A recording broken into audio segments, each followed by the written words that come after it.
Welcome in to Cover Crimson. Me and Clint are already just in the state of we are ready to react. We have had some funny chats before we took to camera, before we took to live with you guys. And we're going to be doing this right here with you, Clint. I haven't seen you in a couple of days. And coming off the SEC championship last night, I'm still in Atlanta, so not my usual setup. But we have a college football playoff selection show to watch. How are you feeling? I don't know how I'm feeling. Ask me in about 10 minutes, I guess. At I this point, clipped that last night. That cracked me up when you got the super chat and you go, I don't know. I don't know how I'm feeling. I mean, and I thought I would have more clarity or know a little bit more today.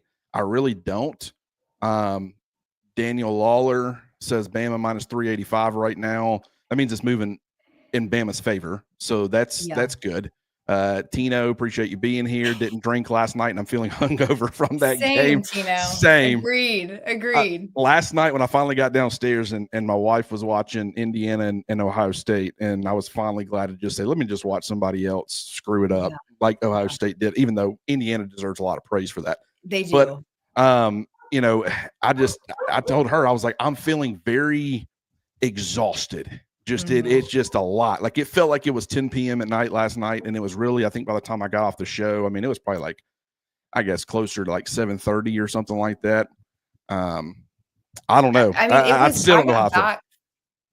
I got back from Mercedes. Like I said, I'm still in Atlanta. And it was weird because I had the same feeling. I feel like it's like 2 a.m. and I'm leaving Mercedes. No. I mean, it was like 9 o'clock Eastern time. So 8 o'clock y'all's time. And it was such an interesting feeling leaving after that performance and being in post game with the coach or with Coach DeBoer and then the players. You know, I felt like the health of the team really does stand out. And Coach Smart was talking about how it is very concerning considering the SEC is moving to a 9-game schedule next season, because he said those were two very beat up teams that just played last night. Not saying that's an excuse, but it was interesting to hear Coach DeBoer break down just how many injuries Alabama is dealing with and just how many injuries Georgia was dealing with too. That is 100% correct. And I'm glad that Kirby brought that up, because he is kind of replaced Nick Saban in the sense of as the voice and the reason we're even after like a win like that, he's taking that opportunity to like let everybody know we're celebrating tonight. This is a great win, but we're worried about next year. You know, this is big picture. We're not singularly focused on the now when it comes to college football, comes to the SEC, comes to the Georgia program. Everybody says take it one step at a time, one play at a time, one rep and practice at it. Like that, you break it down for your players in that sense. But Kirby Smart's job is to look at big picture stuff. And that's team related. It's conference related, because conference obviously affects team, and obviously college football affects conference, which affects team. So it's like, I was glad that he brought that up, because it is an excellent point. If Alabama had if you put another SEC game in there rather than, an Eastern Illinois, Eastern Illinois, I mean, did it solve Alabama's issues as far as the injuries and guys being, no, I bet, but it did come in a pretty critical time. And it did end up, if you take that away, the physicality in which the SEC plays on a week in, week out basis, you're going to be dealing with a lot more injuries and guys. It's not good for the product. I promise. It's not balanced. It's not balanced across conferences. So then you're expecting the SEC to play another in-conference game. And for the ACC, that really doesn't matter. And who was it? Caleb Downs saying you have to get up for 5 games? Not talking about the ACC, but you have to get up for 5 games. In the SEC, it's every single game. We have some, chats coming in saying minus 500 now. Yeah, so on FanDuel. Minus 500. Daniel confirms at minus 500. Let me jump in here. Did you guys see the lines released for the first round from FanDuel? What are we thinking? I think somebody's getting fired is what I think. Last year, it was Brett McMurphy. This year, we have FanDuel. And Brett's as strong as ever, so maybe not. Maybe that person will end up working for On 3 here pretty soon. But last year was crushing, because it was right before I clicked that live button. And as soon as I did, Brett breaks that. And it's like we're all trying to react. And granted, it would have been momentarily before our hopes were crushed. But It did immediately out the gate. It's like, I trust Brett for sure. I think he's right. I think Alabama's not getting in this thing. So you know what, guys, let's not give them our viewer attention. Let's just let everybody on social media tell us. And that's exactly what I did. Yeah. So, well, okay, so we're about to get started here. It's 12:01 or 11:01, 12:01. And there's so many storylines, you guys, going into this about what happened last night. And Clint, you said it on the show last night. Alabama, that was the one thing they couldn't do. That was it. yes. Couldn't get blown out in that fashion. You had to make it competitive. I'm sitting here wondering if FanDuel did not actually leak, and that's just a mistake, which is funny within itself. Could we have just witnessed the last SEC championship? Because why would you go play that extra game, another conference game, to then, and next year that'd be the 10th conference game, to then you could still be in the playoffs if you just sat back at your respective campus. That is not a precedent I don't think anyone wants to set, because, and I'll say this, these conference games, one, they do mean a lot, but you also have to consider how much money is in these conference games. No one wants to see these go away. That's right. Yeah. And that's not something really people are talking about. There's too much money in these games to have them just poof, vanish. It's for me, I look at it in a personal sense. Okay. Mm-hmm. And the reason I say it like that is I'm watching the game last night and I'm thinking to myself, 2 or 3 hours ago, meaning 2 or 3 hours before the game started, I would have gone to war with absolutely anybody that Alabama deserved to be in the college football playoff. Mm-hmm. And if Alabama was sitting at home during the SEC championship game, that wouldn't have changed. After the SEC championship game, that wouldn't have changed. It was the SEC championship and how it looked, how ugly it looked, as to why I was looking internally and saying, I don't think I could go to war to the same extent for Alabama based off of what I just saw. So, and then I'm looking at that and saying, what's the point in Alabama wanting to play? Like, that's kind of what we're all saying, right? They put a data point on the table that they really didn't have to. It was supposed to be this, hey, you made the SEC championship game, great, go try to win the conference. And there were some benefits to doing that. But in the grand scheme of things, when this is no one will care that Kalen DeBoer took Alabama to the SEC championship if he doesn't make the college football playoff. Not a single Alabama fan will care. So it's all about playoff or bust. And right now, that's what it's got to be. So I don't know that Alabama necessarily deserves to be in the playoffs. Last year, I felt a lot more strongly about it with a 9-3 team, which is wild. I think there's more arguments to be made for Alabama this year. But based off of what I saw when everything was on the lawn, what I will give Kalen DeBoer credit for is he didn't take the cheap way out. You're down 14 points. He didn't punt the football late in the game and make Georgia drive the length of the field to make it a 21-point game. And 14, I mean, I would have felt really good about Alabama getting in if they'd lost by 14. He was playing to win that football game. He was. And I think that was a good approach, good way to do it. Yeah, and I love what he said in postgame. And I'm sitting there, and he spelled out very clearly, I'm here to win an SEC championship. We're here to win an SEC championship. It doesn't matter if you lose by 1 or more. It's still a loss. And so, I think that was significant to see him. He was playing to win it, not playing just to lose by a certain amount. But it still was just an abysmal product that we saw from Alabama on the field last night.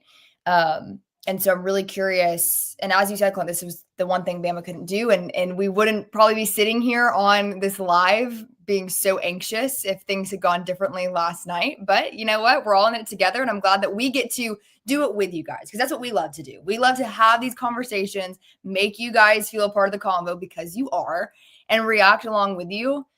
And we're getting closer and closer, Clint, closer and closer. Yeah, and granted, this is going to be one of those like juggling things where one of us is trying to focus on what they're, because at some point we can't have the volume on, certainly can't have it going through the audio and getting us banned, or not banned, but getting this video monetization. That whole thing. We really don't feel like getting in trouble with YouTube, I guess is what we're trying to say. We don't. But so we're trying to balance. This might not be a smooth running show, but we're all here. What we're all doing is the charm of it, Clint. I think so. We're sitting in everybody's living rooms. We are just going through this process. We're gonna go through whatever stages of grief or celebration that we need to. I'm hoping it's celebration. The steps of celebration. We do have a super chat here from Cody Stevens. Appreciate the $5 super chat. I kind of don't want to watch Bama in the playoffs. This offense has been agonizing to watch. Look, I can't blame you for saying that, Cody. I understand what you're saying. I disagree. I will say at the end of the day, I always want to see what Alabama can do. I always want to see, like, give them a couple weeks to get more healthy, see what they can get figured out. And I'm not saying I would rather do that and watch them in a playoff game than watch them in a bowl game that means absolutely nothing. Yes, and absolutely. So I like the idea of, we know they're going to get to continue to practice. I just want that game at the end of those sessions to actually mean something, and then try to go out there and win a football game. Because we saw last year against Michigan, I don't think Alabama had a whole lot to play for. They weren't willing to, like, bench Jalen Milroe to see what they had in Ty Simpson or Austin Mack, but they definitely didn't approach it how they needed to. And it was another loss, a terrible way to end the season. If you lose in the playoffs, to me, you go on the road and you play Texas A&M in College Station and you end up losing that football game. Yeah, it's not great, but I still think that's a better way to end your season and build a little bit momentum, because what that would tell you, was it a bunch, a huge step in the right direction? No, but it was a step in the right direction. You went from 9-3, not making the college football playoffs, and not making the SEC championship, to 10-3, making the SEC championship and going to the college football playoff. That's a step. Yes. And I'm always going to err on the side of continuous improvement is better. And I think from a recruiting standpoint, from a fan standpoint, you want to see continuous improvement, no matter how, high our blood pressure gets in the process of seeing it. Yeah. Yeah, I'm right there with you.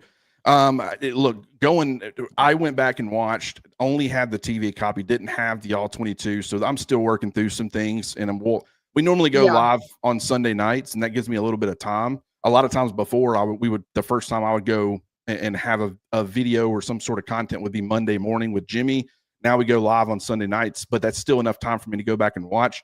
Yeah. And not able to do that. Haven't been able to do that. It's been really busy since the end of the game last night. But what I will say is I did watch the TV copy the best that I could. Georgia just was super aggressive, guys. So aggressive. It was anytime Alabama was, in a situation where, anytime Georgia was in a situation where they could pin their ears back and they knew you were throwing the football, those obvious passing situations, the amount of pressure that they brought, they were going to speed Ty up. They were going to make him uncomfortable. And then, they really trusted their secondary to get the job done. And that with no threat of a vertical ball, none whatsoever, their defensive backs could be super aggressive coming downhill and breaking on routes without that worry. And so I think it was just a product of Alabama being beat up. They're not playing great football. The concepts right now, as far as the drops and things, it's just not great football right now. Alabama's got a lot to work on. But we'll see. And they'll have some time to do it too. If Alabama makes it, and I do think Alabama is in. I'll say it. I never make a prediction ever, Clint. I think this is the first one I've ever made, like, publicly, but I do think Alabama will be in because of the precedent that it would set if Alabama is left out. They were the number 1 seed in the SEC championship. And how do you penalize a team for playing in their conference championship because of, look what the committee did with SMU last season. I mean, granted, it was one of those things where it was a similar sentiment where, like, if they get blown out, but then SMU came back, made it a closer game. But I feel like you cannot ignore. And then also you think, okay, what does head-to-head matter then? And that's the argument with Miami and Notre Dame too, the head-to-head. So I think that the committee, the parameters that they've set for themselves, it's backfiring in a lot of ways. And there's a lot of just almost he said, she said in terms of what the committee is looking for. And I feel like specifically this season and this playoff cycle, they've been more unpredictable than I was expecting. Is that fair, Clint? Yeah. The entire thing has kind of been up and down. I think them moving Alabama up, it also I think it also set up this situation where you could drop them a spot where they pay for losing the SEC championship, but it's not detrimental to their playoff chances. So that's something that I think in some way, and granted, they might drop them. If they drop them 2 spots, they're out. So they can't afford to drop to number 11 because number 11 or 12, they're not going to be in the playoffs. Okay. So go ahead. Let's talk about Group of 5. And I do want to chat about that before we get the official rankings. I'm a Group of 5 product, okay? I went to Georgia Southern. I love Georgia Southern. I think that there are a lot of benefits at the Group of 5 level. I think that there are a lot of things that hurt the Group of 5, especially in this day and age of college football. There is a chance that we get 2 Group of 5 teams in this 12-team playoff. And I think that is ludicrous. That is ridiculous. I lean that the Group of 5 should have their own playoff. I do not think, and I'm a Georgia Southern alum. That football program is near and dear to my heart. I love the Group of Five, and I love when the Group of Five gets a chance to hit the road and take on a Power Four team, come back with a win. That is huge for recruiting. It's huge for, monetary reasons. However, the idea that at the start of the season, a Georgia Southern, and I'm using my alma mater, and an Alabama are playing for the same thing is insane. I'm going to say it. Yep. It's insane.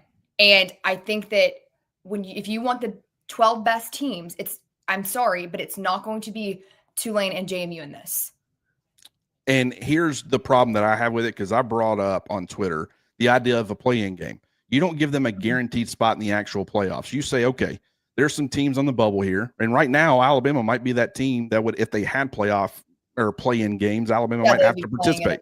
And I wouldn't be upset about that. It's like, okay, you got to go out there and you got to beat a JMU, or you got to beat a Tulane if you want to get in. You're probably going to win that game, but that's an extra game that you now have to play. And it just becomes that much harder because you're not going to have as much time off to get healthy and things like that. But what I will say is, like, someone that was a big G5 proponent, they pushed back and pretty much were like, that it was absurd that they would have to play in those games to get in. They should have the automatic spot. Your level of competition it's not the same. And I covered Georgia Southern. I was our sideline reporter, and it's different. And I remember my first, and again, I'm not trying to, and I love the Group of Five. I'll keep saying it. When you are on the sideline of a Georgia Southern JMU game, which I was at, Georgia Southern actually won. Kurt Signetti was the coach. Even the level of intensity and the sounds of players hitting each other are different when you get to the SEC. I remember my first game, it was Texas-Bama on the sidelines, and it sounded different. It is not the same at the G5 level. It's simply not. The level of competition that is being played week in and week out is not the same. And you'd be crazy to say that it would be. That's exactly right. And so the person on Twitter, they were essentially saying, you're doing whatever you can to leave the G5 out of the playoffs. And my point back was, you're telling on yourself, because what you're essentially telling us is you don't think that the G5 has any shot of winning those play-in games. Exactly. So you think they're not making it if they have. But my point is like, okay, if you earn the opportunity against some of those bubble teams, and you can go out there and you can beat an Alabama or you can beat a Miami, can't anybody question you at that point and whether your legitimacy, whether you should be in the playoffs or not? If you can't, then you shouldn't be there in the first place. So and this is the thing. When you have teams that are like Alabama just played Georgia, just got hammered by Georgia. Mm-hmm. They lost to Oklahoma. We all know what happened at the beginning of the season against Florida State. But the last two losses that they have suffered, they've been to playoff caliber teams. They have had to fight, scratch, and claw to try to get their way and keep their way in this playoff. I'm not saying that that James Madison didn't play some tough football games against that level of competition. What I am saying is that it is way different. And anybody if you put James Madison, if you hand them from the Oklahoma game on of Alabama's schedule, they probably are 1-3 in those games. And yet we're talking about them going to the playoffs relative to an Alabama. I think BYU has 10 times more of a case than the G5. Like, I think they're a much better football team. It's unfortunate that we have to have these conversations. But it also, to me, like, if you're the 6th seed in the bracket, your path is glorious. You know what I mean? Because of where the G5 shakes out. Because FanDuel, I think, had Ole Miss at 6, so they're playing Tulane. And Tulane already played Ole Miss. And what was the score? 45-17 or something? Right. I mean, that's a dream scenario. That's a dream. And I will say, go ahead. Great point. But what I'll add to that is that it's kind of a tune-up game. Like, you get to play, knock the rust off, because there was, the teams that were on a bye week last year went 0-4. So not only you get that first round game, but you're also getting it against an opponent where it's like, if you handle your business and do what you need to do, A, you probably don't have to reveal a ton. B, you might even be able to get some of your backups some reps and rest some of your guys while also knocking off, making sure you don't have the kind of rust. It's the perfect dream situation. Number 7 seed last year was Ohio State, or I think there were 6 or 7. They end up winning the whole thing. So that's a pretty good position to be in. Yeah. I'd want to be that 6th seed. That to me looks like the best spot to be in. We're still waiting for the official bracket to be released. And we would love if everybody if you hear them say something, if you're also listening to the TV and you hear something that's interesting that they say, definitely drop it in here. Or the people that were dropping the FanDuel lines, if that's been updated, continue to hit us with that as well, because a lot of this stuff we can't talk in, or at least I'm too. Yeah. But we're monitoring the chat and we love what you guys are saying. And so just you guys keep us updated and we will react along with you guys. But it's just an interesting discussion to have. And I don't think, in my opinion, I don't think the answer is more expansion.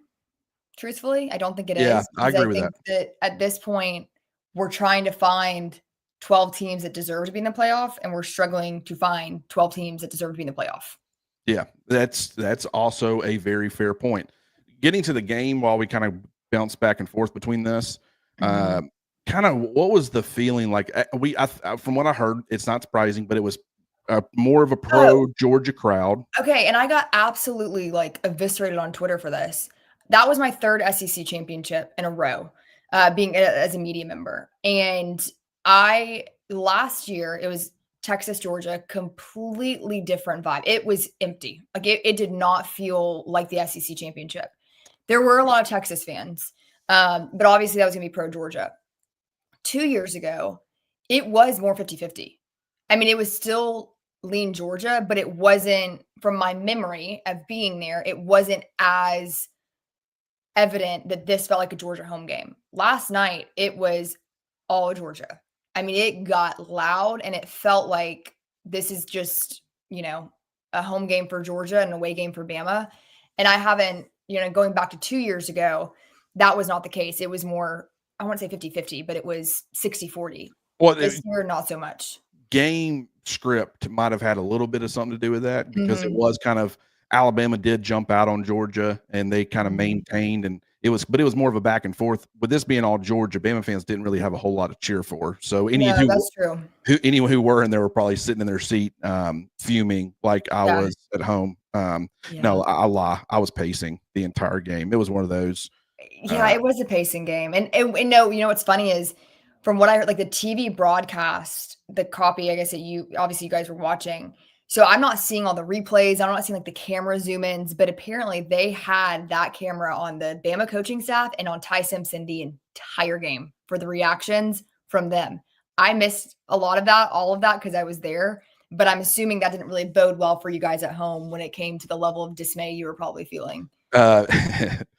This is why Connor Talty had to know they were going to have a camera on his face as soon as he missed that field goal. This is what these TV networks is designed to do. Let's find the people it's not going well for. Let's get their reactions. Let's see if we can capture something that everybody's talking about and posting clips of. It's getting Tommy Reese in the press box, with his hand in his, or his face in his hand, on the phone, like trying to find answers, which I guess in a lot of ways that was Alabama's offensive staff last night in a lot of ways. I mean, it just felt like they had no answers. I will say, Neil, Indiana won me over last night. You're damn right they did. They won a lot of people over. Hey, Oregon and Ohio State, are you kidding me? I would have never in a million years thought that. Now, granted, once I saw them play Oregon, it's become evident. This is not the Indiana of last year. This is a much more complete football team and a competitive football team. And that's why a lot of the arguments that I was making against Indiana last year, you've heard none of that from me this year. It just looks different on TV. You can tell when a team is legitimate and when they're not. And granted, not saying that Alabama didn't have so many deficiencies that make you question them, but you can look at some of the pretenders that are in there because of scheduling and things like that. Indiana's not that squad this year. They're a weird bunch. Signetti's a weird dude. Fernando Mendoza, he's that post-game press conference. That's a strange guy. He can play some quarterback though. He can play some ball. And so we won't fault him for it because he slings it. Number one team. How about Duke? Oh, is it out? Oh, yeah, no, you broke up for a second, but you back in. You good? Oh, sorry. I would say, how about Duke last night too?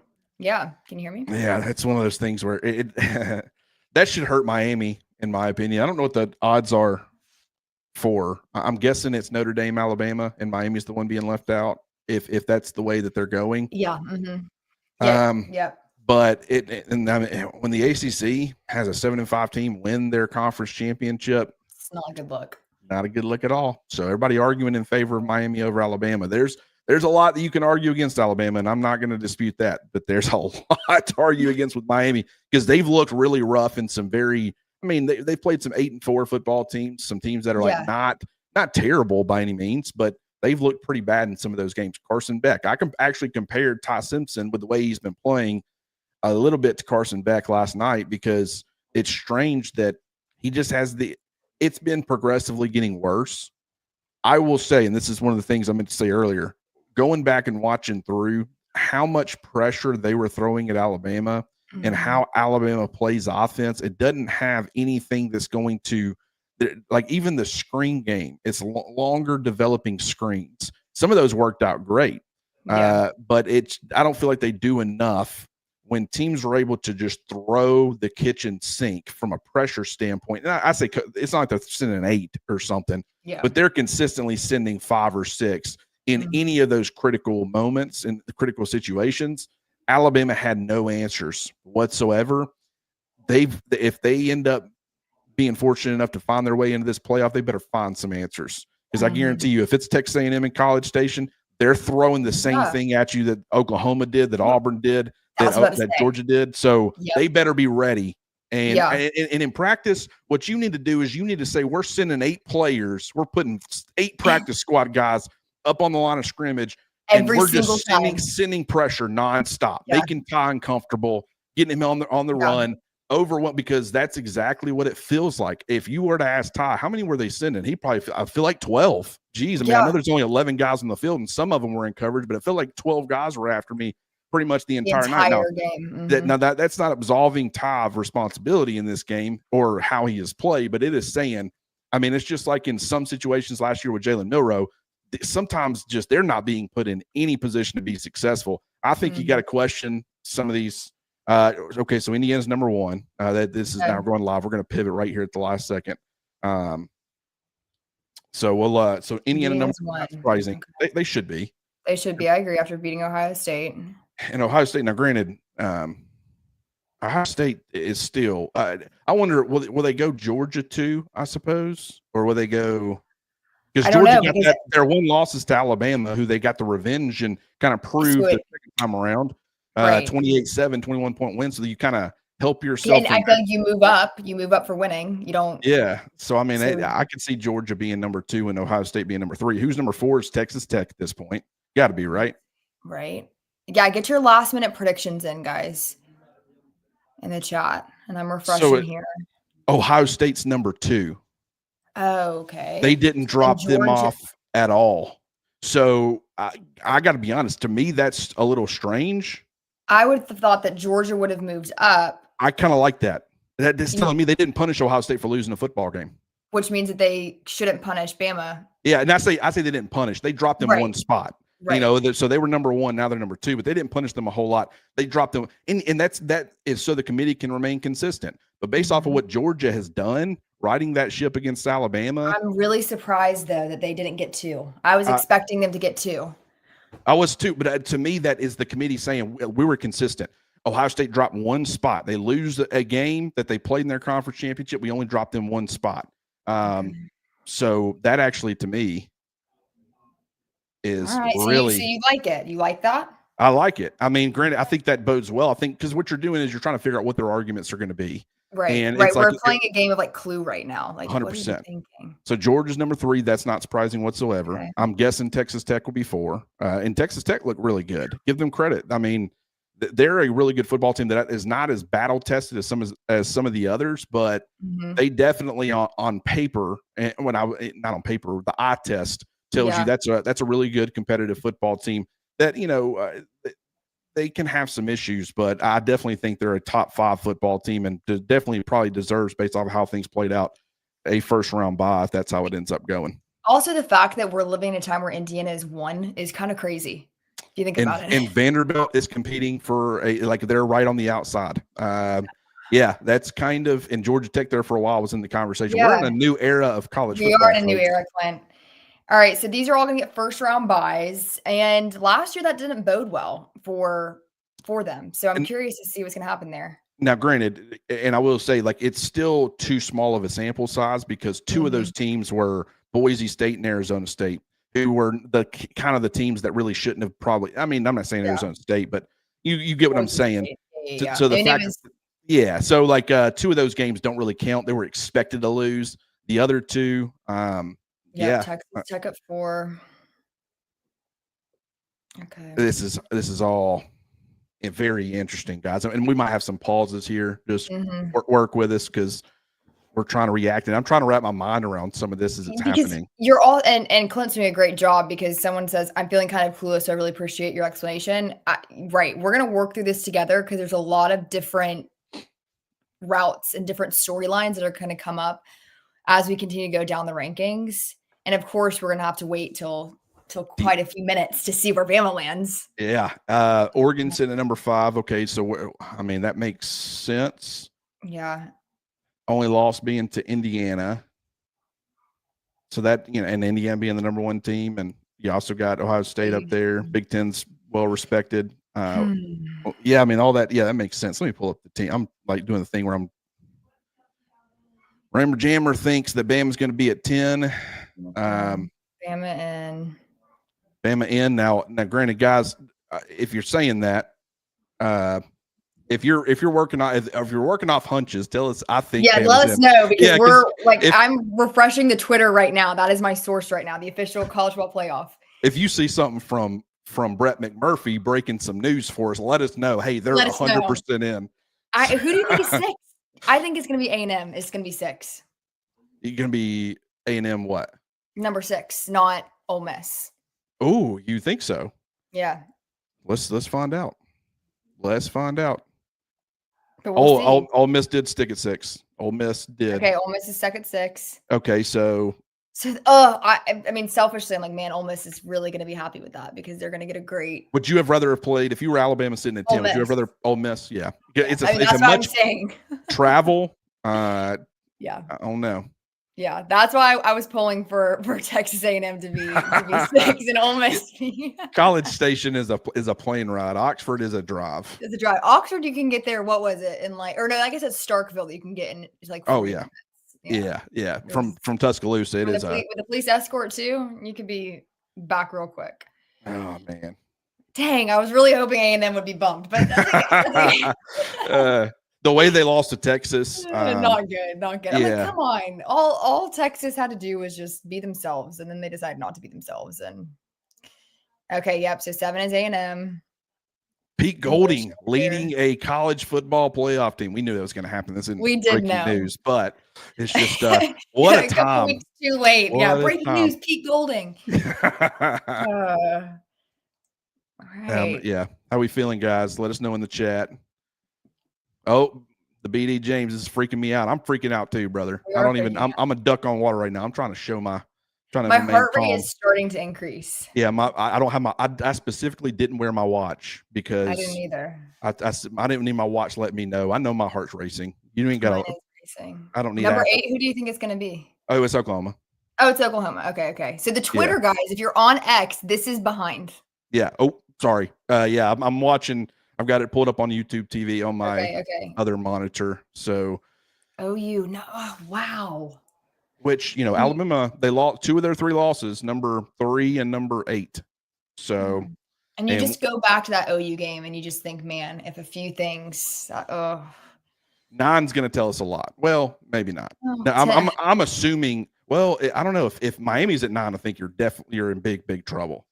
And if they are putting Notre Dame and Miami like both in, I think you probably have to put Miami ahead of them because they have that head-to-head if they're right next to each other. So if Notre Dame's number 9, I could be wrong, I think that bodes well for Alabama. If it's Miami, then it's not good because then you have to. Then they're doing head-to-head. Oh. Yeah. So okay, let me know. You say it first because I'm delayed. Okay. What are we doing, guys? I'm gonna call Caleb. Oh, wait, Alabama's at 9. Alabama's at 9? 9 seed. They have made the college football playoffs somehow, some way. At number 9. At number 9. I thought they would drop to 10. I really did. I don't. Wow. Wow. Give me a second, guys. We're all. Let us process. Oh yeah, but that's back to Norman. That's not playing Texas A&M. Back to Norman. To me, you'd rather go back to Norman. Well, or go to Norman. Brent Venables, that Oklahoma defense, the way the offense is playing, don't know how I feel about that. But I will say, don't turn the freaking football over. Don't turn the football over and let your defense do what it's continuing to do, because their offense is very, very limited. So force some turnovers. Why don't you go in there and win the turnover battle? Win the turnover battle. I'd rather play. I think I would too. It's hard to beat a good team twice. Yeah. I mean, all these. Hey, I want the rematch. Get healthy. Ricky Brown wants the rematch. I'd rather play Oklahoma. This is crazy. And not at College Station. I would not want to travel to College Station. Alabama is in the college football playoffs. 9. Slow clap, everyone. Hey, after last year, my soul needed this. I didn't want to hop on one of these shows and then have to watch everybody. FanDuel was wrong, guys. FanDuel was wrong. Because they had Notre Dame. Oh yeah. Yeah. You're 100%. Well, they had Bama. Whoa! They put Miami over Notre Dame. Notre Dame is being left out of the college football playoffs. They are about to lose their minds. Join a conference. They are about to lose this is about to be insane. Insane. I don't even know. Wow. So I mean, I don't really care what they're saying on the TV. I would love to be on Twitter right now seeing. I'm refreshing right now. It's got to be bad. It's got to be really bad. Wow. I don't even know what to say. I really don't. I don't either. So. Oh, man. Oh, my gosh. Miami is in and Notre Dame is out. They are going to be so angry. What did you say just a second ago? Join a conference. Join a conference. Join a conference. Because if you join a conference, and even if you lose a game 28-7, if it's respectable, if it is a respectable resume, meaning you play nothing but SEC, not nothing but you play a SEC gauntlet or even a Big Ten gauntlet, it's the fact that you get to pick and choose who you play, and you get the Stanfords and the Syracuses and all these teams, and you get to throw them on the schedule and design it kind of how you want to and architect the entire thing. It gives you a massive advantage. Go through the SEC grind, and if you aren't man enough to do that, now granted, I say like that's their choice. I don't know if the SEC would take them, but if you can't do that, go join the Big Ten. Go through that process and do something. You know they are losing it right now. Hey, we are in. Alabama has made the college football play. I still don't really. And granted, I got to be honest, guys. They last night or yesterday. It's not that they did everything in their power to make sure they were left out. That was not the design, but they almost screwed themselves. They almost positioned themselves where they got beat so bad. They got a lot of work to do in the next couple of weeks. A lot of work. But hopefully guys are gonna get healthy. Continuity. It's gonna be great. And here's the thing. It's the chance to do it.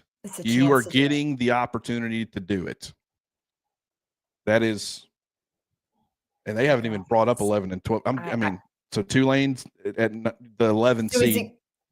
Okay, so then James Madison. Yeah, we got 2 group of 5s. I still don't know about Notre Dame should be in over one of those group of 5s. I agree. No question. No questions asked. They should have bumped to G5 and put Notre Dame in.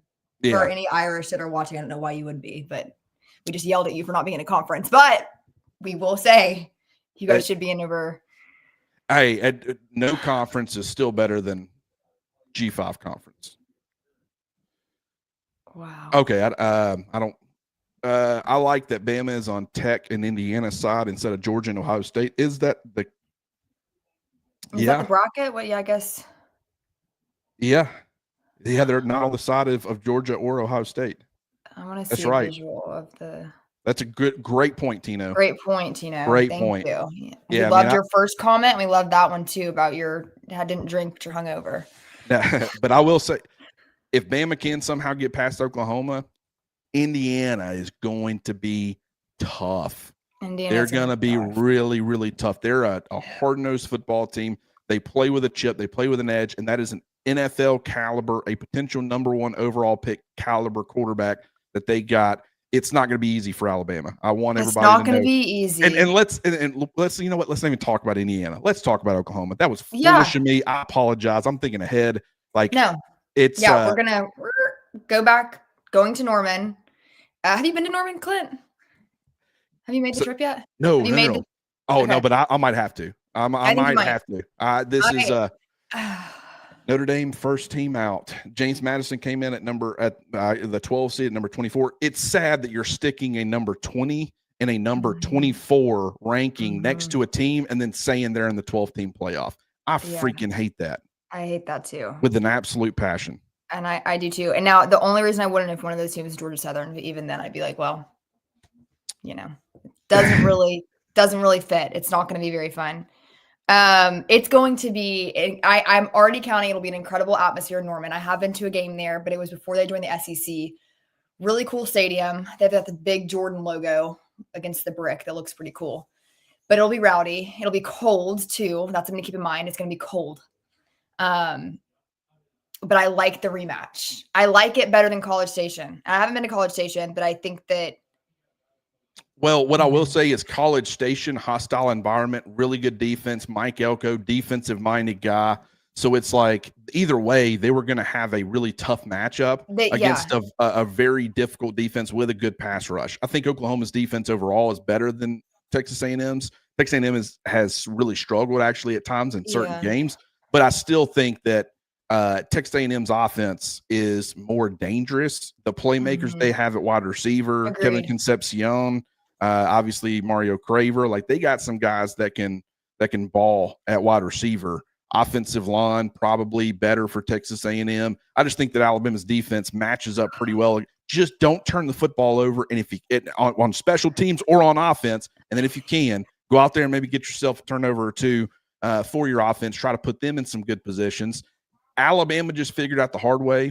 It's tough to beat a team twice.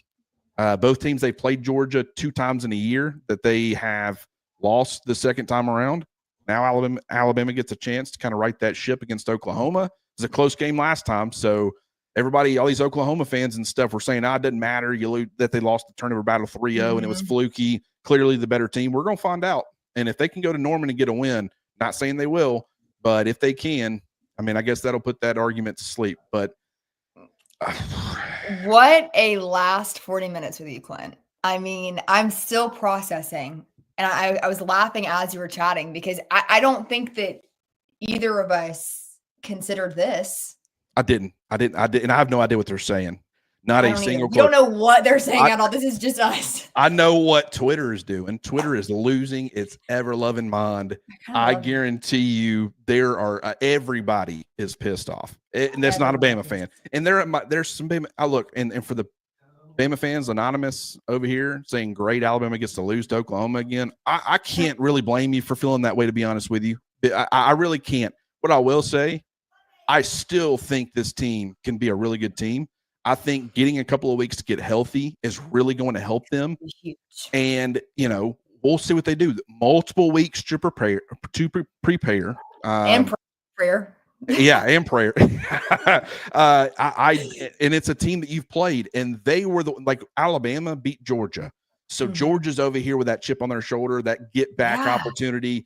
They are the ones that are gonna change up a little bit more, and they were way, way aggressive against Alabama in the second matchup. Now it's Alabama that's playing with a chip on its shoulder. Now it's Alabama that's looking at that first matchup and saying, hey, we don't have to change a ton. We were competitive, but we need to be the ones switching some things up, throwing some new things at John Mateer and that offense to make life difficult, and then offensively figure out some ways to get the freaking football out of Todd Simpson's hands quickly, because I think that would help him. You're not doing that enough at all. But I guarantee you there's some mad people on Twitter. There's some mad people out there. But I also think, when you talk about this rematch game for Alabama, in these situations, you don't need any added juice because this is the college football playoff. However, knowing that, hey, we went against this team less than a month ago. They came to Bryant-Denny. They beat us. They broke the longest home game streak. And when you look back on that game, it wasn't a blowout. Alabama had their chances, and there was a lot of blunders that just did not go Bama's way in that game. And so I think, you're looking at that as an opportunity is what I think the word is. That's an opportunity for Alabama to go to Norman, go on the road, go play a team that they're familiar with. And, both Coach Smart and Coach DeBoer were talking yesterday about how, and, just leading up to yesterday's game, these are two teams, Alabama and Georgia, that are very familiar with each other. That can be a good thing. Georgia saw that as a good thing. And I think Alabama also saw that as a good thing because some tendencies, but you also, it's like the second layer of a chess match. And I think that when you look at Oklahoma, this is that second layer where you are familiar with their personnel. And again, teams are different. And I think what's interesting to me too, I want to bring up, Bama played Georgia week 4. The team that Georgia was and the team that Alabama was very different from the two teams that we saw yesterday. And that's just how it's going to be when you play a schedule like Georgia does, like Alabama does. You're going to have some things that improve and you're going to have some things that regress. Bama didn't play Oklahoma week 4. They played them less than a month ago.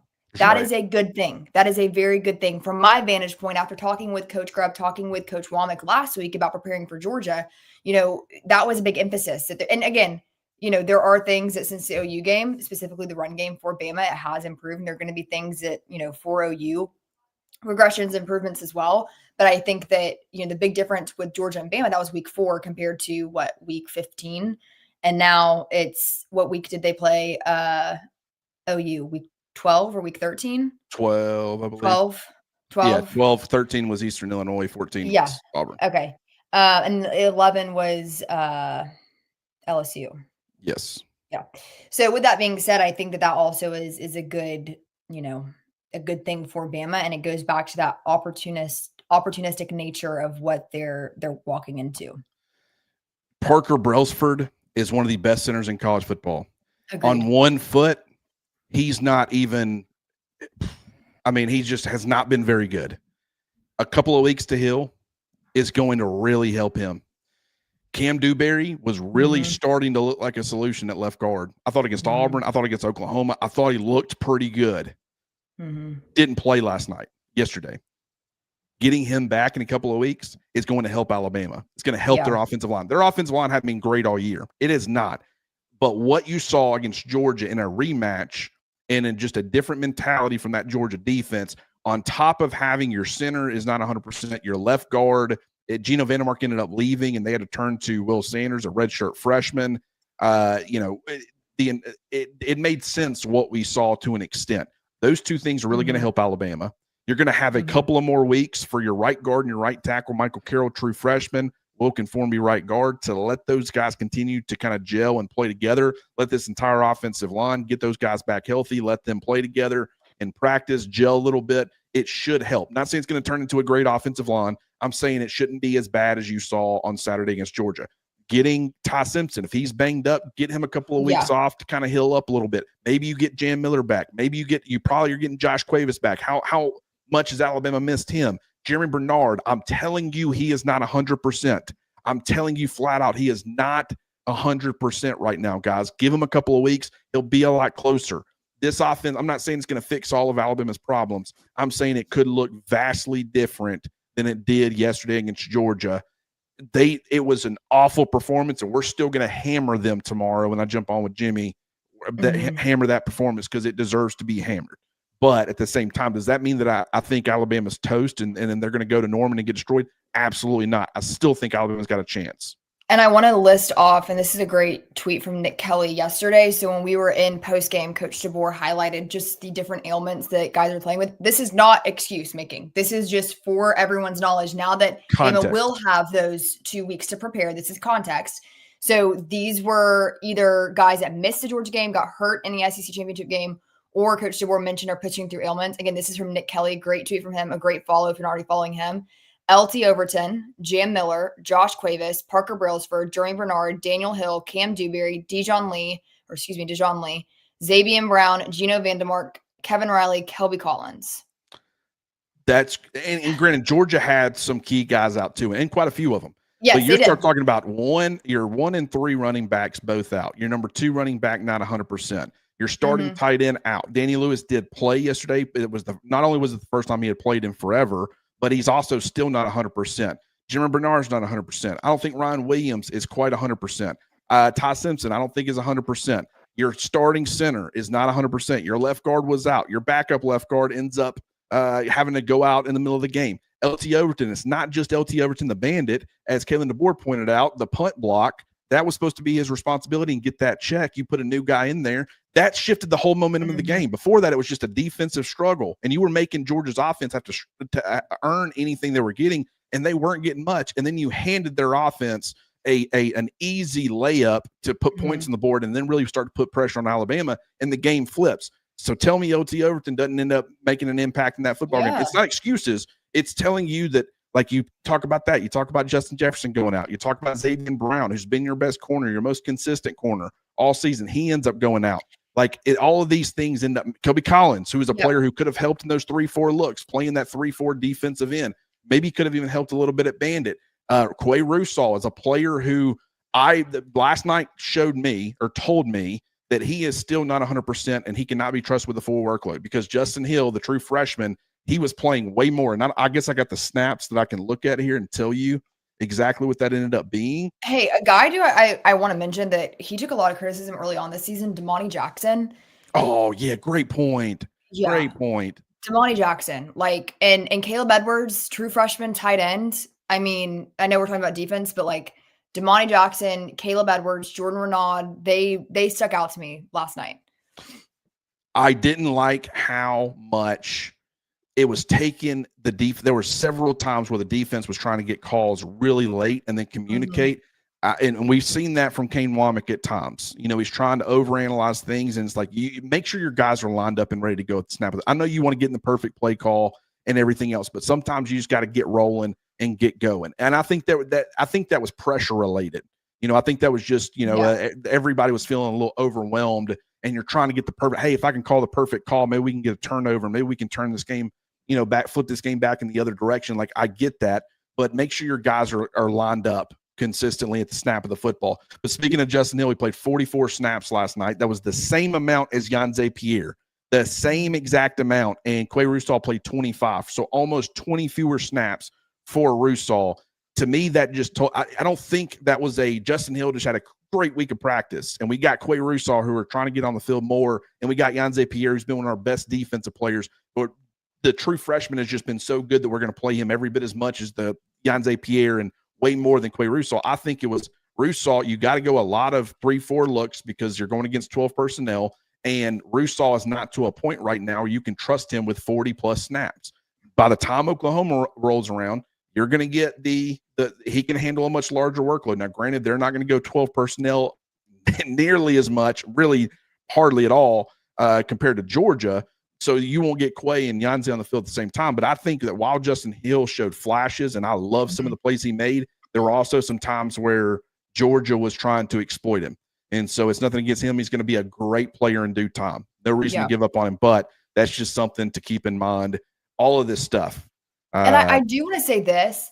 Georgia looked really good. Like, again, I do think injuries, both sides, they had injuries, right? I mean, they were out with their starting center. I mean, they had a laundry list on both teams, but Georgia is playing their best football right now. And I think, and I see a comment in the chat saying Georgia is way better than Ohio State. Georgia's really good.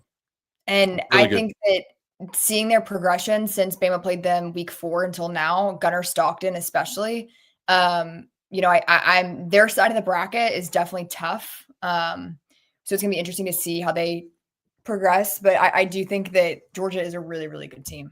I don't disagree at all. I mean, he averaged 6 yards per attempt. Like, he did nothing. He didn't have to do anything big. I mean, he completed 77% of his passes. They were short, quick, didn't have a ton of long developing stuff. They didn't do anything, 141 yards rushing on 41 carries. They averaged 3.4 yards per carry. Nate Frazier averaged 4 yards. Gunnar Stockton averaged 3. Really Dylan Bell and Chauncey Bowens he averaged 5.8, but only 4 carries for 23 yards because he went out. That matters 100%. But like Dylan Bell, 4 for 24, averaging 6 yards carry. That's what really elevated the average for everybody. I just don't think Georgia's offense was dominant yesterday. Their defense was dominant. Yes. I mean, but 3 touchdowns for Gunnar Stockton. I mean, you're talking about after an interception. You're talking about after a blocked punt. You're talking about after, obviously they returned a punt to like the Alabama 40, where all he had to do was just go 40 yards for a touchdown. And then there was another one that I'm already drawing a blank on that ended up mattering too. But like all of Georgia's touchdowns were not gifts by any means. Georgia earned every bit of that. What I'm saying is that their offense was never strained. No, they weren't having to go on long drives to get to the end zone by any means and keep converting. That's what you want. And that's what I would love for Alabama's defense to do.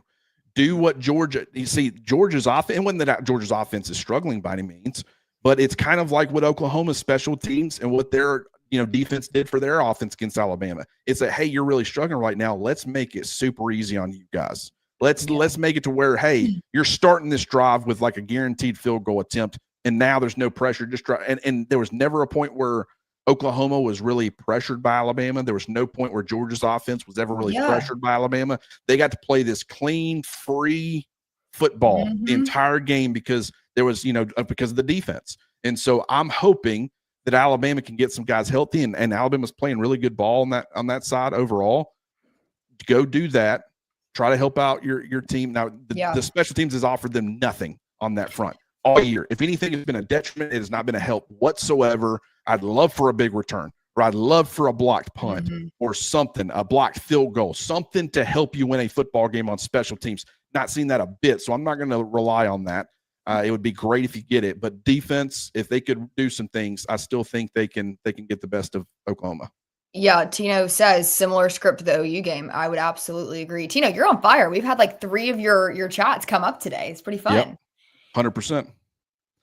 Fourth down turnover. That was the other one. That was the other one. Was you went for it, and once again, I got a lot of respect for Kalen DeBoer in that moment because he wasn't worried about playoff perception. He wasn't worried. He wanted to win a football game. He wanted his team in the moment. It is really easy for me as a fan to say, punt that freaking football, stay down 14, and really help yourself, get into the college football playoffs. That's for tomorrow. That's the conversation for after this game is over.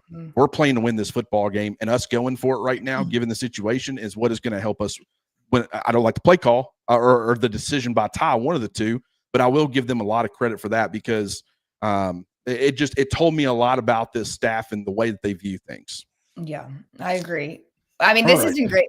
I mean, we have a lot. We could just continue to debrief with you guys, but this week we're going to have a ton of content out for you.